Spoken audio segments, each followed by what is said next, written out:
story you're about to see is true. The names have been changed to protect the innocent.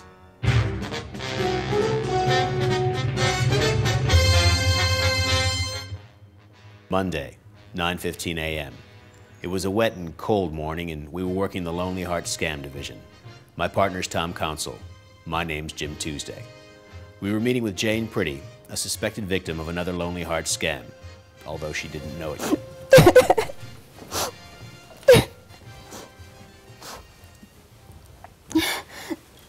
You just got to help me. This is my boyfriend, Tim Burns.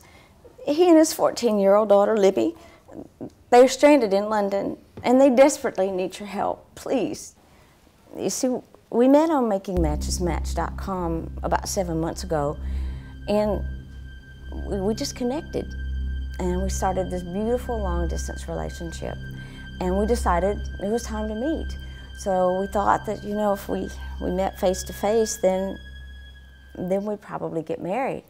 But first Tim had to take this trip to London, and that's where everything went wrong. And you know, he's such a wonderful person, and his emails are so beautiful. I mean, you just can't believe the kind of man he is. He really needs help. Just the facts, ma'am. It's just so hard. While he was in London, he was robbed, and during the robbery, he was stabbed really badly, and they took him to the hospital, and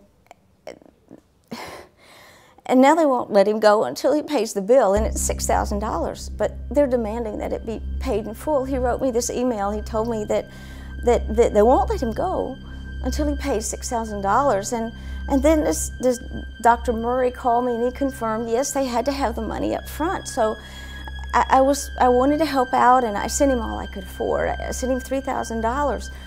But, you know, I'm just so worried about him. I know he's being taken care of in the hospital, but, you know, his daughter is only 14, and she's in the hotel all by herself. She doesn't have any money. And when Tim emailed me from the hospital, he said that they've confiscated her passport, and they won't give it back to her until he pays all the money and he can get out of the hospital and pay the hotel bill.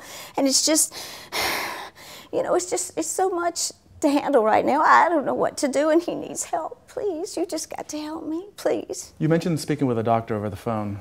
Did he give you a number to contact him on, and what was his name again? It was Dr. John Murray. Here you go.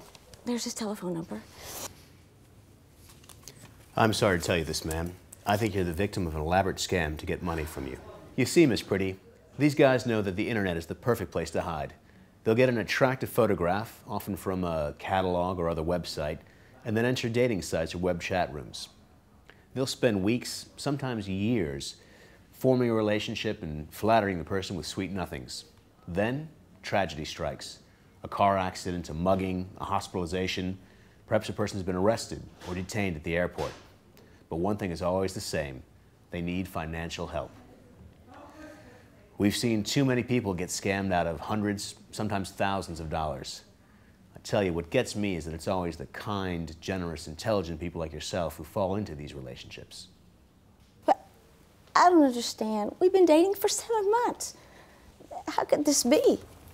I know it's hard to believe you've been lied to all this time, but unfortunately we see this kind of thing day in and day out.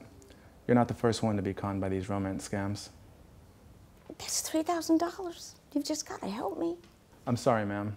As much as we'd like to nail these guys, there isn't very much we can do to apprehend them.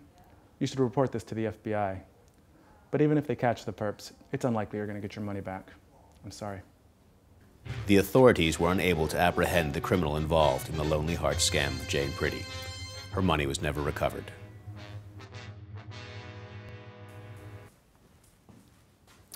Hi, I'm Derwood Staben, the Consul General at the American Embassy in London. The scene that you've just watched is a dramatization. However, every day we receive phone calls and emails from American citizens who are the victims of internet scams. Many of them have been defrauded out of hundreds, sometimes thousands of dollars. Unfortunately, these scammers are rarely ever caught, and the money sent is almost never returned. The majority of these internet scams have a lot in common. Here are some of the key indicators that you may be the intended victim of an internet scam. Some key indicators that you may be a victim of a scam are the scammer and victim meet online, often through a dating service or internet chat room. The photographs of the scammer are very attractive and look like they've been professionally taken. After corresponding for an extended period of time and gaining your trust, the scammer will suddenly have horribly bad luck. They will then ask for money or assistance to get them out of trouble. Some scammers tell their victims that a hospital, airport, or even the U.S. Embassy is holding them until they pay a bill or a fee. If someone claiming to be a doctor, police officer, immigration official, or other public service representative contacts you, they should not be asking you for money over the phone or by email. The scammer will often claim to have been born and raised in the U.S., but will use grammar and spelling indicative of a non-native English speaker. You should always be suspicious of someone asking you for money, especially if you have never met them in person before. There are also several types of scams that we are contacted about every day. Here are some that you should be aware of. Hospitalized and needs money for medical help. The hotel won't release their passports until a bill is paid. Robbed and needs money to get home to the United States. Detained at airport and needs funds for travel or to pay a fee, fine, or customs duties. Lottery and inheritance scams. Hacked Facebook or email scams. Adoption scams. Stock and bond scams. For more tips on avoiding scams and how to report them, please refer to our website. And remember, if you know of an American citizen in need of help overseas, have them contact the nearest U.S. Embassy or consulate for urgent assistance. Thank you.